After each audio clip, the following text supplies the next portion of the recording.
I'm Randy Rohde, and I'm fascinated with entrepreneurs and small business owners. Plus, I love baseball. Every show, I sit down with a small business owner, and we discuss their running the bases of entrepreneurship. We throw the ball around on strategy, management, execution, and innovation. Plus, a little fun baseball talk. Hey, thanks for joining us today. Settle in, grab your Cracker Jacks, and you know what they say. Play ball. Okay. Hey, it's a great day for a ball game. This is Randy Rohde, and you're listening to Running the Bases with Small Businesses. And today we've got a local entrepreneur in our midst, David Randall from WaterHigh. This guy's a graphic designer, marketing professional, watercolor painter, and the founder and CEO of WaterHigh Clothing Apparel. So pretty exciting stuff. David, welcome to the show. Thank you. It's an honor to be here. Look forward to this. This is going to be fun. Yeah. I'm glad you're hanging out with us. Before we get started, I do have to ask you. So, we're going to listen to all about WaterHigh and the very cool brand and apparel concept that you have going for us. But I really want to, as well, hear about your background, your history in watercolor painting. I have to tell you, I think you're the first on the show that we've had, at least to my knowledge. Somebody is a closet watercolor painter, but I mean, you put it out there. You've got some great stuff. I've seen it on your website. It's beautiful. No, I appreciate it. It's definitely my main hobby when I have the extra time to pursue it, but it's something I've been doing since I've been about 12 years old. My parents signed me up for a course basically to kind of maybe keep me out of trouble as a 12-year-old. I took my first lessons at the Valley Arts Center here in Sugar Falls. Oh, yeah. They signed me up for a couple of weekend workshops with some notable artists. The first workshop was like a 3-hour course, and my dad came to pick me up afterwards, and I had my painting out in front of me, and he actually thought it was the instructor's painting. So that was my first, maybe I can do this, at a very young age. So then I continued with the coursework with another local artist. Most people know Marianne Boyson. Okay. Sugar Falls resident, and took about a year or two of lessons with her. And from then I've just been painting on my own, ever since. Wow. It's just something I love to do when I have the time to do it. So. Yeah, that is awesome. Since 12. So let me ask you, did it actually keep you out of trouble? For the most part, it did. It did. I think it really did. It was just a fun thing to have as a boy, and then in high school I did it, and I had a show, and I played sports. I played football and ran track, so I'd leave the track or the football field and go paint. So it was kind of a diverse type thing as a teenager to have that. And I tell you, I think it is great. One of my college roommates is an artist as well, and I used to sit and watch him just do this because I'm like, how in the world? It was like he would just sit and scratch stuff out, but he could do pencil and ink and charcoal. He used to love to do that. The mind of an artist, I think, is just fascinating. How you guys can visualize in your brain how you see it, and then can put it out on whatever the platform is, I think is amazing to me. So yeah, and a great example. Just 2 nights ago, actually, down in the Outer Banks. I was down there a couple months ago with my son doing some business, and the neighbor was throwing out an old surfboard, and we saw him put it out in the bin, and he took it back out of the bin, and he put it back in the bin, and we went down to talk to him. Instead, are you throwing that away? He's like, I am, but it's hard for me to do this. I've taught my kids how to surf on this board. I've taught my ex-wife how to surf on this board, and it's just hard for me to throw it in that bin. I said, what if I take it back to Cleveland and put it to good use? So just a couple nights ago, 2 or 3 nights ago, I put it out on the deck and lit it up and got a bunch of acrylics out and painted a big seascape on the surfboard, which I'll use at some trade shows and put it in the office. But you're right. It's first time for that kind of canvas for me, but it's fun. You just kind of... How cool. I think I actually saw that on Facebook. I think you had it posted out there, which is very cool. I'm super excited to talk with you today.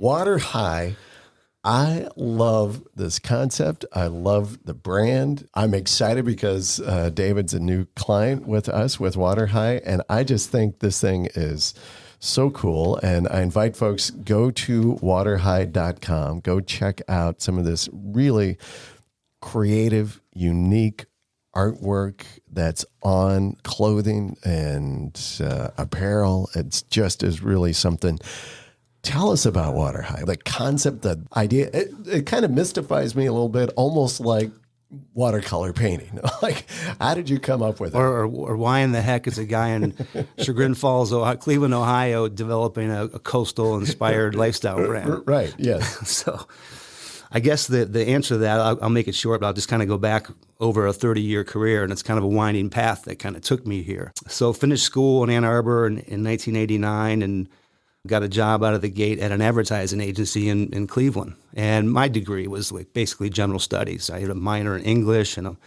minor in psychology and a minor in astronomy. Or otherwise, I don't know what the heck I'm kind of do. everything, yeah. Waited tables and took a job. And so for about 9 years, I worked with some large advertising agencies, managing the BP oil business for one. And that sort of ran its course. And then the principal of the Cleveland office of this firm and I and the creative director went off and started our own small advertising agency. We had offices in Chagrin Falls, actually.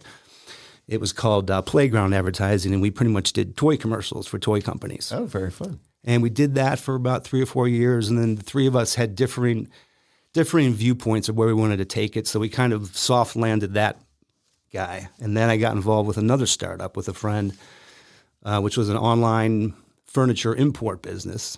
We did that, and it was very aggressive business model, raised a lot of money, and that was right prior to one of the major crashes. I forgot what year, but the economy basically just completely trashed, and that business was ill-fated. So at that point, I'm like, okay, I've done this, I've done that. You know, I think it's time for me to go off on my own, which was probably like 15 years ago, I believe. So for 15 years, I've had my own marketing firm, small marketing firm, graphic design. You know that some of the things I do. Right. Basically offering communication, marketing, design services for small business. During that time, though, I've always been intrigued with the apparel business. I've sort of been observing and watching and sort of been a student of it. I'm not a fashion guy, but it's just been a business I've always been interested in. Right. So about 2 years ago, I'm thinking about, okay, where I am in my career. I said, maybe I got, 10 more years of this, 10 more years of a hard push. And do I want to continue doing what I'm doing? Yeah, I love what I'm doing. I love my clients. I'm friends with all the clients, and I really enjoy what I've been doing. But do I want to do it all the way to the end game? So I started thinking about something else, and then the apparel thing was like, I think I have the tools and the experience to develop a brand that maybe can do better than some of the brands that are out there. So this is where WaterHigh comes in, actually. I committed to 2 weeks alone down in the Outer Banks, which is kind of our second home. We go down, been vacationing down there my whole life with family, and so it's kind of my second home. Right. And so I went down there 2 weeks alone to work and to paint. And the third goal was to come home with a brand and just come home with that ocean, inspired brand. And while I was down there, it's early spring, it was early April, crappy weather, typical winter storms and spring storms bring a lot of water in. And driving up and down the beach that week or those 2 weeks, there's these large high water signs everywhere. High water, warning the traffic, to look out for the high water. Right. So I'm thinking one night, maybe that's the brand, high water. Just turn that into a ocean-inspired culture, ocean culture lifestyle brand. And then I kept thinking about it, like, is that the answer? Is that it? What are the other ideas? And then I just flipped it. Just completely flipped it and just played around with it, and WaterHigh came out, and it's kind of the same notion of Rocky Mountain High. Right. There's no such thing in the ad business. One thing you learn, there's no such thing as a purely original idea, right? Every good idea is based on another idea, and so John Denver offered a little assist in this one, and that's kind of the genesis of the brand. It's for people who get high on water, who get a high out of water, get euphoria of being in, on, or by the water, whether it's fishing or ocean or beach or lake or water sports or bathtub, dishwashing, whatever it is. It's been proven that, human beings have a lifelong affinity for water. Yeah. We come from water. We're made of water. I thought there was something to it. Yeah. So there is this incredible attraction. And I think, when you look at some of the imagery and things either on your website or just anywhere, and you see that beautiful sunset happening over a beach or an ocean, a lake, a river, there is that serenity or peace but just a sensation, definitely, I think, that begins to overcome. When you look at your designs, and I think the overall feel of what you're communicating absolutely connects. It does the WaterHigh. It just makes sense.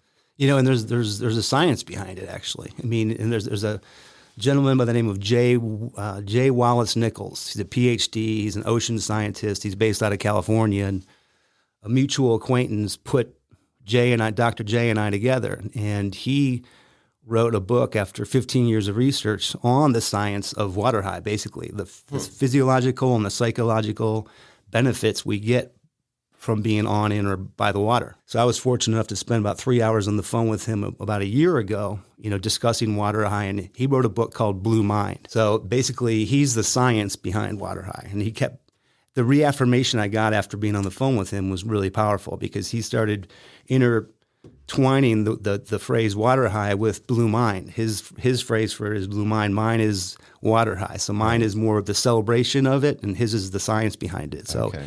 So I'm still in touch with Dr. J. I'm one of his patrons on his Patreon site, and so hopefully in the near future we can actually collaborate, some more. But yeah, there's definitely a science behind WaterHigh. How crazy is that? So here you are, probably enjoying life in the Outer Banks, thinking, I need a brand name. I'm trying to think of something, and here's some guy wherever he is on the West Coast. Like hanging out and having all of this science business, and need something to connect it with in a reality. And you guys boom, serendipitously come together and hook it up. That is cool.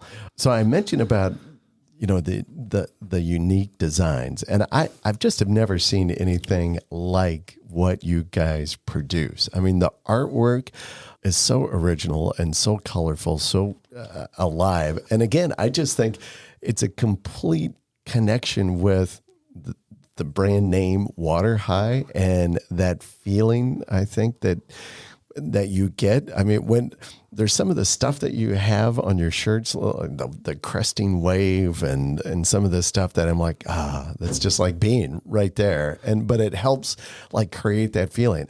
So tell us about the design, the artwork. What's the story behind that? There's a couple of stories behind it. But first, back to the brand, people throw out the term lifestyle brand when it comes to clothing. Right. It's a lifestyle. And one of the early ones, obviously, still at it, and Life is Good is a great example of a lifestyle brand. There's a bunch of them that I've followed, but this is more of it's a lifestyle brand. You can call it that, but I refer to it as an experiential brand. So it's something you can actually have an emotional attachment to. So if you're one of the many people that love to go to the beach, whatever ocean, or you're a fisherman or whatever it is, but you relate to getting that high out of the water, and you relate personally and emotionally to that feeling, that's where I want to be. Even if I only spend a week in my life, I'm here in Cleveland or I'm in Minneapolis, whatever it is, but if I spend a week in my life, and that's the most enjoyable week of my life, I can really relate to WaterHigh. Mm-hmm. So the art, needs to reflect that. It needs to take that experience with you a little bit. So the obvious answer is, maritime themed art, the typical stuff. And so, over a year ago when I was starting to design some of the garments during my night job, which is what it's been for about a year and a half, I came up with some cool stuff and some good designs and some early on things. And then it kind of occurred to me that I need to take it beyond my perspective, my outlook or my design feel. This is the true story. It's a great little story, but it's a big part of the brand. Is there was a little coaster that I've had for years next to my computer. It's got a really cool design on it. It's color pencil and watercolor and pen and ink mixed. And I just was looking at it, and I've liked it for years. And it just hit me one night, this could be WaterHigh. This is kind of the personality and the style I'd love to have represent WaterHigh or be a big part of it. So I said, I got to find out who this is. And there was a little tiny signature on it. I'm not sure where I got it. It was a gift, and I'm pretty sure it came from the Outer Banks, from an art store down there. Got a magnifying glass out and made out the word Stephanie on it, and went online and just started looking for an artist named Stephanie on Outer Banks and found her. And she's from Buxton, North Carolina. Stephanie Kiker is her name, and she's just a brilliant artist and a wonderful person. And I got in touch with her. I put together a proposal. I didn't want to just come out of the blue. It came out of the blue. Right. Yeah. But I put together a 5-page, here's my thought. Here's the idea behind WaterHigh. Here's what I want to do with it. And I sent this to her. And she always tells the story like, what the heck who is this Yahoo in Cleveland contacted me about licensing my art or using my art for this new company he's come up with. And so we went back and forth a couple times, and she actually contacted a licensing expert on the West Coast who's involved in the surf business, who's actually written books on licensing deals with artists and brands. And this person told her, it looks like he's got a good idea. He's got his heart's in the right place. Why don't you follow up and see what it's all about? So we were able to get together and put together a deal, and we've been working together for almost 2 years. And I visit her a lot whenever I go down there, and she's been involved in a couple of press conferences with me, and her designs are just wonderful. So I've incorporated probably about 15 to 20 of her designs, and they're kind of, I call it the signature series. Right. And in the future, I want to find some additional artists to represent the brand, because the inspiration is twofold. It's water inspired, but it's also original art. I didn't want it to just be clip art and the typical 1 or 2 color graphic designs you see. I wanted people to see it and say, that's original. That's a really unique piece of art. So to go back to your question, I think a big piece of the design and the art is as a result of being able to connect with Stephanie Kiker. Some of the stuff is just great. I mean, you got the big, I'll call it a sea turtle. I don't know what that big thing is. What is that? What it is? A sea turtle? It's a big loggerhead. Yeah, I mean that thing is so cool.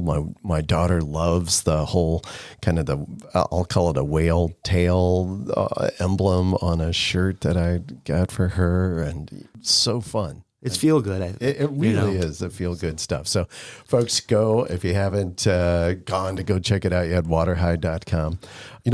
Sounds like an entrepreneur at heart. I mean, you've been involved in a lot of different kinds of things before you launched WaterHigh. That takes a certain kind of confidence in continue to kind of pursue and push and do things.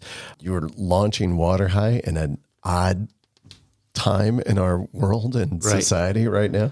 Can you dig a little bit further into this confidence, maybe that either you have or, that you believe that you built over time, or maybe even just recognized in yourself, like, hey, I've got this thing. And especially I think for folks who are thinking about starting a business even, what do you think about confidence? What's your thoughts there? Yeah, I think it's everything. And I think you and I are kindred spirits, with a corporate background turned into an entrepreneurial background. Confidence is everything. Ego is nothing.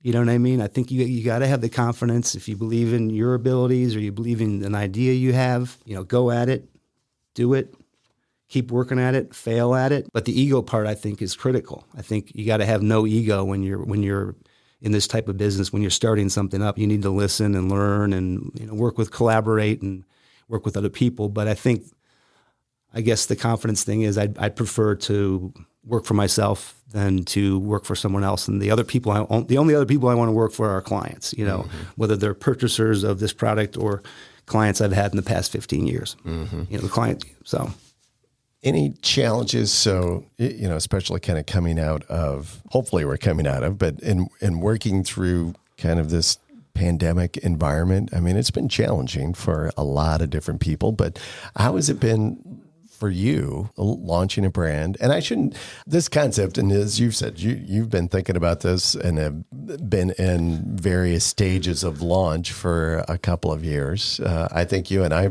probably first even kicked around the idea, it probably was 2 years ago, actually. I loved it back then as well. Has this been difficult coming through COVID as well for you? Has it have some challenges? Yeah, I think that been 2 primary challenges that come to mind, and obviously COVID has been a 6-month rain delay. Yeah.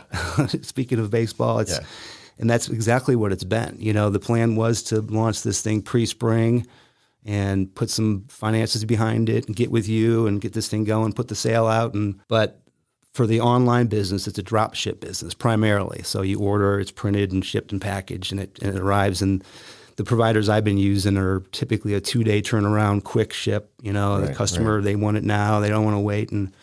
But through the COVID experience, these providers, the supply chain just went from 2 days to 45 days. So I didn't want to promote the site and have people get excited and buy something and wait 2 months for it. So that's been the delay. And these providers are back to the 2-day. They're back to normal now. So that's why you and I are things are happening with us. But I think that would make it a little challenging for somebody when I order something and it's like, what, dude, what's going on? Yeah, talk about a one-time customer. So you can't have that. But I think the other challenge is like I mentioned, my night job and day job. It's just, having that leap of faith. When is it time to jump from one to the other? There's a lot of financial implications, and I think I just got it to the point. And I do have an equity partner, a private equity partner, who's a managing partner. It's given me some resources to take a little bit of risk out of that decision. So now it's all in on WaterHigh and no turning back. Well, that's exciting. Absolutely an exciting venture. All right. Hey, David, in case you're not familiar, but I always say it is that time. And it's time for the 7th inning stretch. Okay, David. So in case you don't know, we've been talking about WaterHigh and all of that fun stuff. Now we're going to talk a little bit about baseball. All right. One of my favorite topics as well. So, research team has done a great job, as usual, on finding some baseball-related conversation that we can have in relationship to your industry here. We'll call it fashion apparel, if you would. All right. Wow. Lifestyle brand in baseball. All right. So, of course, there's massive sports apparel companies out there. Nike, Adidas, Puma, actually, I think they're the number 3 now. These guys have really come on. So a little bit of history around baseball and jerseys and all of that stuff, all of the wear. Okay. So think of MLB fashion, retail fashion. Okay. Going to give you a question. This will be the question. We'll give a little background and some stuff on this here in a sec as well. MLB properties. So MLB, baseball's been around 151 years, I believe it is now. What year was it that MLB properties for licensing, so that people like yourself could replicate and make jerseys and any of these other kinds of things? When do you think that licensing was formed? MLB properties for licensing. I would guess in the 1980s. No, earlier than that. Okay. But, the 1980s, though, it is interesting. So actually, it was formed in 1966, but nothing really happened. Right. I mean, nothing. I mean, even at that point, it was still fairly unregulated. Jerseys, if you saw stuff, they were still very much custom ordered. And if you think way before even the 60s or 50s or wherever, everything was custom ordered. Like you would have to go to a shop, or maybe there was some little specialties, very local specialty shops. People would knit you sweaters. But it was very, very customized, very special ordered. Okay, I whiffed on that one. That's all right. And then the licensing occurred, and then the 70s, not so much, but then through some technology where they could do this heat transfer lettering on shirts and stuff, then some of this stuff began blowing up. And it wasn't really until the early 80s that the leagues, so back to your 80s at least, because that's when you started seeing all of a sudden the leagues getting involved and policing the trademarks and the logos and working with larger companies to create mass amounts of jerseys. And then you could really kind of see, if you look early baseball footage, in the 70s, people weren't wearing Indians jerseys out in the stadiums and the games. And then you flash forward 10, 15 years into the 80s, and then you see people out wearing jerseys and stuff. So do you know what probably the most popular, way before early days of baseball, what do you think the most popular kind of wearable fan wear? Wow.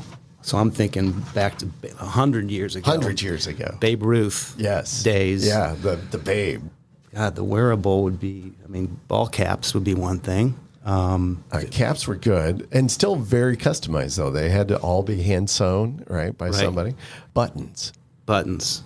Somehow, I don't know why, but they could make and press buttons easily. So buttons was the big deal. People would walk and wear buttons and show who you're rooting for and wear it on your sweater. Yeah, that is a huge collector's item in the marketplace. So anyway, that's a little bit of baseball talk. Wasn't that hard, was it? No, that's great. All right, well, let's get back into it.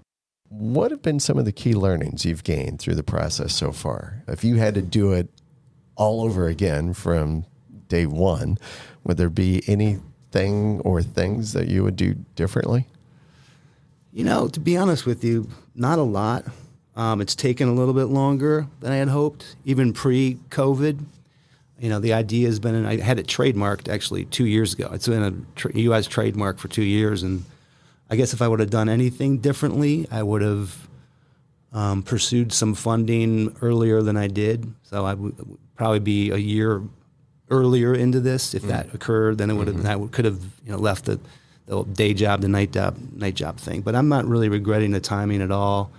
I think I've learned 1,000 little things. Back in January, I went to the Surf Expo, which is the big trade show, the North American trade show for any retailer or product or brand that's in the water, coastal, surf, skate realm. And I went and walked it. I didn't quite know what I was doing, didn't have the confidence to actually, pay for a booth, go out there and cross my fingers that people would show up. And the first hour or two of the show, I kind of got really depressed because I saw, and it's a large show, and all the brands are there, and there's a lot of, and I just saw 50 to 60 to 75 basically T-shirt companies. Right. I'm like, geez, what am I doing?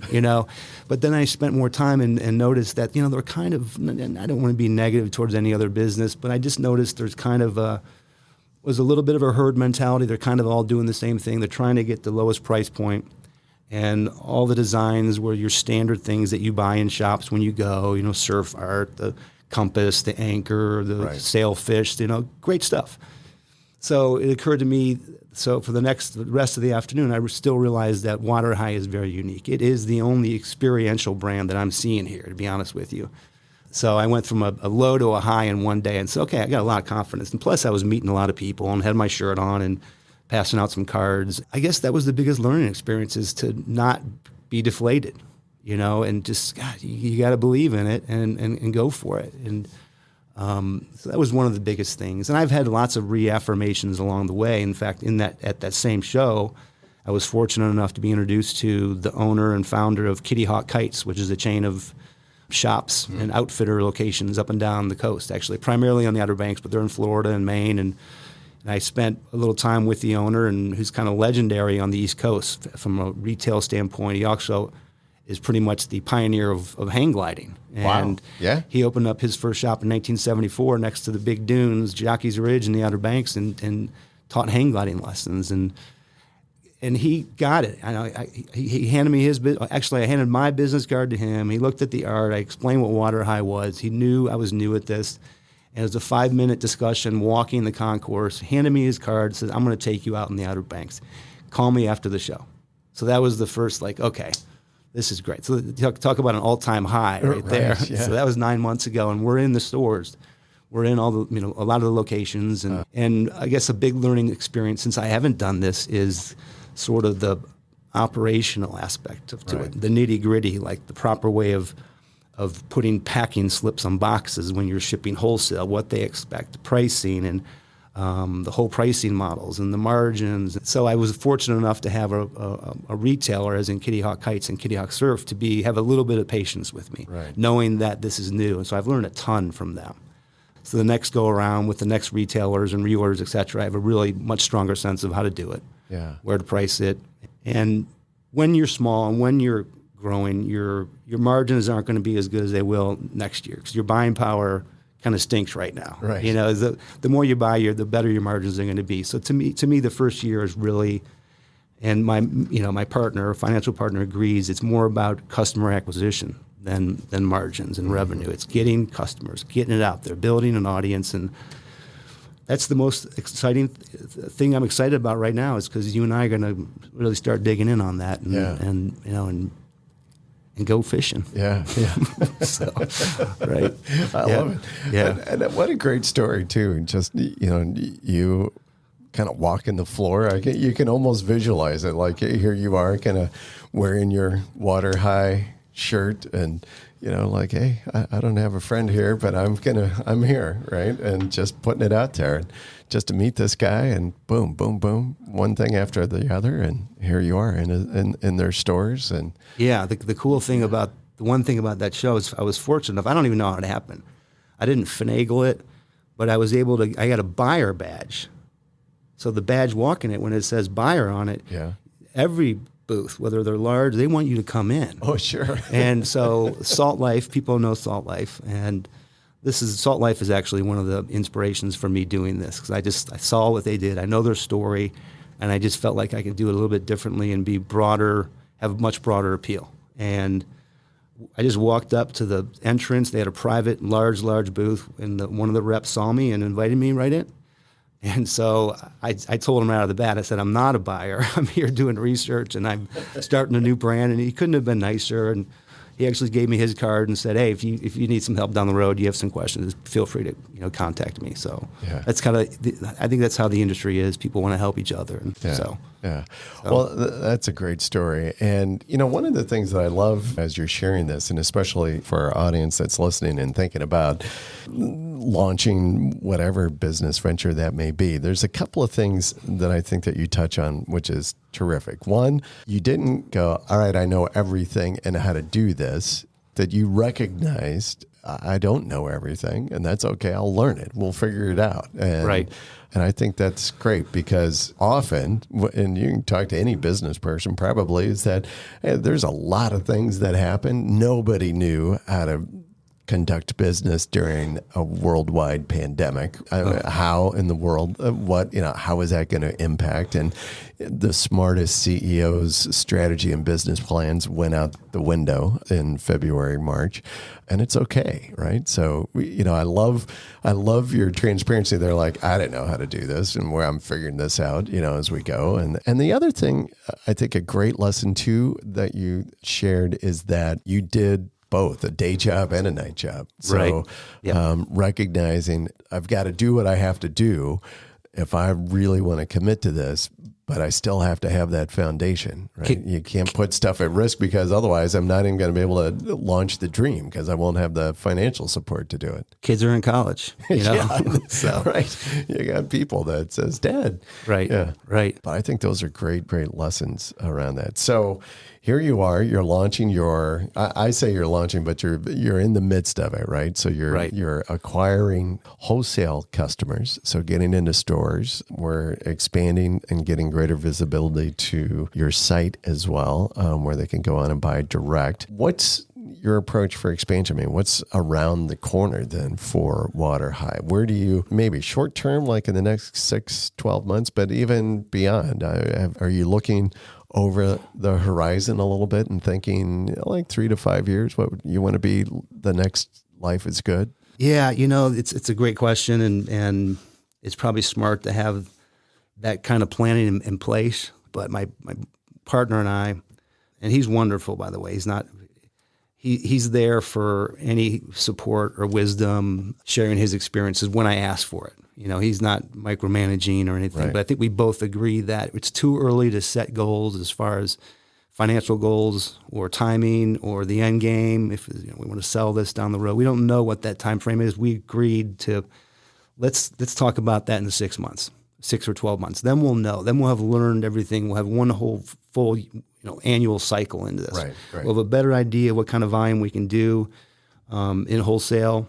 What kind of volume one store represents, 30 stores, 100 stores, what kind of online volume we can generate, and what kind of online community we could develop, and then we can sit down and say, okay, here are our goals. Right now is to acquire as many customers as we can on the wholesale end and on the online piece, keep ramping it up, generate a buzz in the industry, and meet more and more people, take advantage of opportunities. And I think one of the things I'm going to need to keep growing this is, besides partnering with you on the digital marketing side and having my other partner, is to, when is it time to get help? Because I've been on my own from day one on this, just getting people's reactions to things, and it's been well received. But now it's time to actually have someone on a daily basis, like a general manager, Right. that could say, okay, that can manage the finances, help with some sales, continuing to build the ship, and I can focus on design, meeting artists,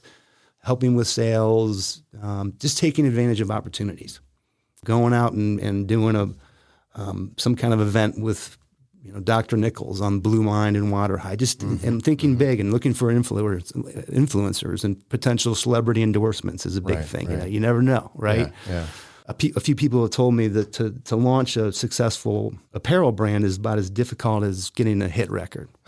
It's pretty difficult. And I think I've got the hit record. The name of the song is WaterHigh. And now the song's just got to be written and it's got to get some airplay. And a few lucky breaks down the road, if someone, we can find the right influencers, and whether it's some guy on Instagram who's getting 100,000 views of every video because he's the expert skimboarder and he decides to wear one of our rash guards. Just that I want to be able to take advantage of those things and not be bogged down in the daily stuff. And Right. But I think that's the future as far as goals, is to who's the crew? Where's right? And I hate to keep using boat analogies, but that's how I've been talking for 2 years. So, Right. so You could use baseball too. That's fine. yeah, right. What does the family think about all of this? So here you quit the day job. Now you're focused on the night job. What do they think? They're excited about it. Yeah. They kind of sit back and go, they're very hopeful. This is what I wanted to do for the next, 10 years or whatever it is, there's two motivations to do. I loved what I was doing, but I wanted to find something that I really love to do for the next 10 years. And of course, the second motivation is financial. I wanted to take the ceiling off the roof and take the roof off and have no ceiling, put it that way, and see where it could go. Yeah. And they're very hopeful and supportive, and they love the concept. They share it with their friends, and so they're all very much behind it. They've been shaking their heads for about 2 years. Like, what is this? Why are you doing this? Does the world need another apparel brand? No, it doesn't. But they've been shaking their heads, but they're very, very supportive. Yeah. Well, I'm sure that it's they would need to be and to go on this venture with you. So I'm sure that's very, very welcome. All right. So here we are, bottom of the ninth, Dave. What advice do you have for rookies? I mean, you're just, I kind of feel like you're just kind of still jumping into it. For those folks just starting out in business or wanting, similar to you or maybe a year or so behind you that are thinking about it. What do you think? What's some advice? I'll use a baseball. There you go. Somewhat of a baseball. A Bo Jackson. How about that? A Bo Jackson. Bo, yeah. Bo knows. Bo knows. Or who's this? Just Do It. Yes. Okay, because I think there's always going to be, I think one of your prior podcast contributors talked about friction in the purchasing decision. Right. There's always going to be friction in starting a new business. There's always going to be risks related. There's always going to be question marks, a lot of them. And I think it's just maybe it's part of my personality or just experience from the people I've worked with over the years, mentors, just dive in and go do it. And you're going to run across problems. You're going to solve them. And as long as you believe in it, I know it's very cliche, but if you believe in it and you enjoy what you're doing, I think you're going to get over those hurdles. So I guess the only advice I've had, if you have something that you're passionate about, just do it. Just get into it. And like me, it was different. I had to delay this for 2 years but figure out how to do it. Yeah. And commit to it. I think good things were going to happen. Yeah. Good. Good. And you still stuck with the water, just dive in, right? I know. Yeah, that's all right. Sorry about that. Yeah. Just take your swing, right? Yeah, take a swing. There we go. Something like that. Right. Well, I love the brand. And again, I encourage folks, jump in, waterhigh.com. I think you're going to love it like I do. It is such a clever, unique, and just wonderful brand and unique artwork. Can I mention one more thing? No, you're done. Okay. Go ahead. Well, one last thing is in the future, because there was a question mark from a seasonality standpoint, is this a seasonal brand? Yes. Look for Mountain High to come. Ah, yes. So that's another thing that's in the works. And that I love the WaterHigh stuff, but growing up as a farm boy in Nebraska, we were not anywhere near water. So right. The only water I saw was shooting out of a irrigation spigot. But the mountains, though, Not that there are mountains in Nebraska. My wife will be the first to kick me. Like, what are you talking about? But, you know, we can go out to Colorado and go see mountains pretty easily. And I love the mountain high concept as well. So good. All right. Well, Dave, thank you so much for being on the show. It's been great. Great to learn about WaterHigh. And thank you, Randy. I appreciate it. It's been fun. Yeah, everything you got going. I know I'm going to wish you the best success, but I know it's there for you. It's a great concept you have. All right. And again, check out WaterHigh and all of the great stuff, waterhigh.com. And that's the ball game, folks. Thanks for joining us today. If you liked our show, please tell your friends, subscribe, and of course, hit that review. We'd love to hear from you. And we'll see you around the ballpark. Running the Bases with Small Businesses is brought to you by 38 Digital Market, a digital marketing agency committed to client growth with lead generation, higher conversions, and increased sales. Connect with us today at 38digitalmarket.com.